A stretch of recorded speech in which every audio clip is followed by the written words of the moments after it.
দেশ থেকে চিরতরে দুর্নীতি দূর করার উপায় কি? আমাদের সাধারণ মানুষের মনে মস্তিষ্কে এখনো দেশের এই পরিস্থিতি এবং এগুলোর কারণে দেশ নিয়ে মানুষ অনেক বেশি সিস্টেমে পরিণত হয়েছে।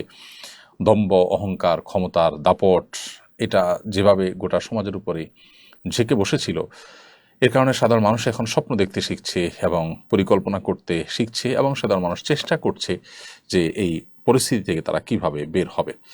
তো এটি একটি আনন্দের বিষয়, এটি একটি সান্ত্বনা বিষয় সন্দেহাতীতভাবে আমাদের জন্য। সেই জায়গা থেকে এ ধরনের প্রশ্ন অনেক বেশি আসছে। যাই হোক, দেশ থেকে চিরতরে দুর্নীতি দূর করবার জন্য আসলে এককভাবে ১ মিনিটের কোনো কথায় ক্ষেত্রে দেখা যাবে যে অনেকাংশেই কিন্তু দুর্নীতি দূর হয়ে যাবে।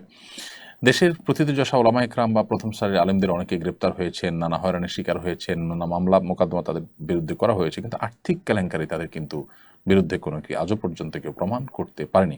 বিচ্ছিন্ন ঘটনা তো থাকেই ছোটোখাটো ক্ষেত্রে, কিন্তু আমি টপ লেভেল ওলামা একরাম বা প্রমিনেন্ট ওলামা একরামের মধ্যে এই ধরনের কোনো অনাচার সচরাচর হতে দেখা যায় না, সে বিষয়টি বলেছে। এই জন্য দেশ থেকে দুর্নীতি দূর করবার জন্য সাধারণ মানুষকে মোটিভেশন দেওয়া, কঠোর আইন, দুর্নীতির বিরুদ্ধে কঠোর আইন প্রণয়ন করে সেটার প্রয়োগ করা এবং জিরো টলারেন্সে চলে যাওয়া, আইনের শাসনকে পরিপূর্ণ প্রতিষ্ঠা করা, এখানে কোনো চেহারা না দেখা, এই বিষয়গুলো খুব গুরুত্বপূর্ণ। সেই সাথে ওলামা একরামকে এই কাজের সাথে সমাজের মূলধারার সাথে যদি ইনভলভ করা হয়, আমার বিশ্বাস যে সেটি অনেক বেশি কাজে আসবে ইনশাআল্লাহ তাআলা।